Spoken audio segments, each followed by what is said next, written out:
भारतीय मारूफ अदाकारा आलिया भट्ट की फिल्म फेस्टिवल में तबीयत खराब होने पर बॉलीवुड की बेबो करीना कपूर उनकी मदद करने और तसल्ली देने आ पहुंची, जिसकी वीडियो सोशल मीडिया पर वायरल हुई, जिसे मद्दाहों की जानिब से बहुत पसंद किया जा रहा है। तफसीलात के मुताबिक लेजेंडरी अदाकार और फिल्म साज राज कपूर की पैदाइश की 7 साला तकरीबात के मौके पर मुनक़दा फिल्म फेस्टिवल में बॉलीवुड की मशहूर शख्सियात ने शिरकत की। तकरीब में आलिया भट्ट और करीना कपूर भी शामिल हुई।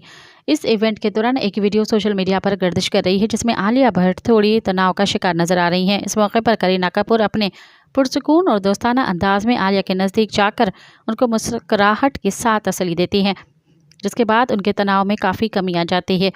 उसके बाद दोनों ने कपूर ख़ानदान के दीगर अफराद बशमुल रणबीर कपूर, करिश्मा कपूर, सैफ अली खान, रणधीर कपूर और बबीता कपूर के साथ ग्रुप फ़ोटो के लिए पोस्ट दिया। मज़ीद ख़बरन ऐं तफ़सीलात लाइ विज़िट कयो असांजी वेबसाइट www.awamiNewsHD.com ऐं ॾिसंदा रहो अवामी न्यूज़ HD।